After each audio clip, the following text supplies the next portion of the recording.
Breaking news: the detained Niger Republic President Bazoum sends fresh message from detention. The embattled president of the Niger Republic, Mohamed Bazoum, has called on African and world leaders to please help restore his country's democracy. We recall that Bazoum has been in detention since the military overthrew his government on July 26th. In an article he wrote from detention, which was published on Washington Post, Mohamed Bazoum said the coup must end and the junta must free everyone that they've unlawfully arrested. And according to him, the act carried out by a fraction of the military was unjustifiable. The Niger Republic president said that Niger is under attack from a military junta that is trying to overthrow our democracy, and he is among one of hundreds of citizens who have been illegally imprisoned.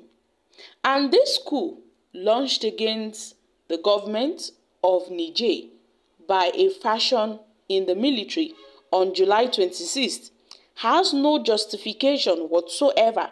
If it succeeds, it will have a very devastating consequences for our country, our region, and the entire world. Our government came to power through democratic election, in 2021. So any attempt whatsoever to overthrow a lawful government must be opposed.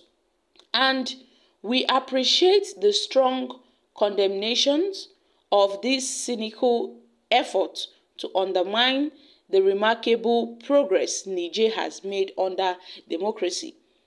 The United States, the African and the European Unions, and the Economic Community of West African States, ECOWAS, have been loud and clear.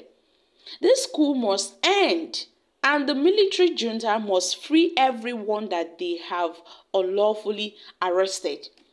He added that, contrary to the claims by the military junta, which tripled his government, the West African country has witnessed an unprecedented growth and development since he became the president 2 years ago, with no major attacks witnessed in the country. And the coup plotters falsely claim that they acted to protect the Niger's security. They wage a war. They allege that our war against the jihadist terrorists is failing, and that the economy and the social governance, including partnerships with the United States and Europe, has hurt our country. In fact, the Niger's security situation has improved dramatically and facilitated by the very partnership that the junta opposes. Foreign aid makes up 40% of our national budget, but it will not be delivered if the coup continues. So to the south, where we face the terrorist group Boko Haram, there have been almost no attacks for 2 years, and refugees are returning to their villages. As a testament to this reality, our partners, including the U.S. Agency for International Development, are shifting their operations from humanitarian aid to development incentives, such as building sustainable energy, improving agricultural productivity, and creating the next generation of Nigerian leaders. The country's north and west have likewise suffered no major attacks since he took office in 2021, thanks to our allies and support and training from partners, including the Idana National Guard. Niger is now the safest as it has been in the past 15 years. Notably, the Niger security situation is significantly better than that of our neighbors. the Burkina Faso, whose government, both installed by the military takeovers, support the illegal coup, rather than addressing security concerns by strengthening their own capacity. They employ criminal Russian mercenaries, such as the Wagner Group, at the expense of their own people's rights and dignity, he added. He listed some of the success achieved by his administration, to include maintaining peace in the country. He added that his government has been similarly successful in terms of economic and social governance after a slow recovery from the COVID-19 in 2021. And the per capita growth rate is more than and had tripled to 7.4% last year. So 2022 was Niger's first year without a single school day lost to strike from teachers and students. Workers did not need to go on strike in any major sector. And my administration signed landmark agreements with unions to create a safer and a more suitable working environment across the nation. He added that within the period the military junta took over power, meaningful developments being experienced in the country are already being reversed, and Niger cannot afford to lose this momentum.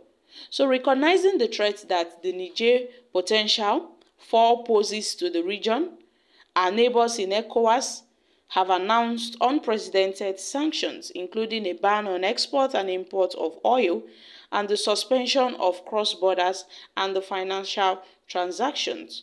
So these measures are already demonstrating what a future would look like under an autocratic junta with no vision or no reliable allies. President Bazoum, however, warned that the entire central Sahel region could fall to Russian influence by the Wagner Group, whose brutal terrorism has been on full display in Ukraine. He warned that Boko Haram and other terrorist movements will take advantage of Niger's instability and use the country as a staging ground to attack neighboring countries and undermine peace, security, freedom around the world. So my country people, he has asked for help from the neighboring countries and also from the ECOWAS. So my country people, this is coming from President Mohamed Bazoum, the oust president of the Niger Republic. We know that, yes, he is still in detention. The military junta, they are still keeping him in their custody. So my country people, he has written out or pleading for help that other neighboring countries, the ECOWAS, the US, they should come and intervene. So guys, what are your thoughts on this? I'm dropping here. Kindly share your thoughts concerning this in the comment section. Thank you. Bye for now.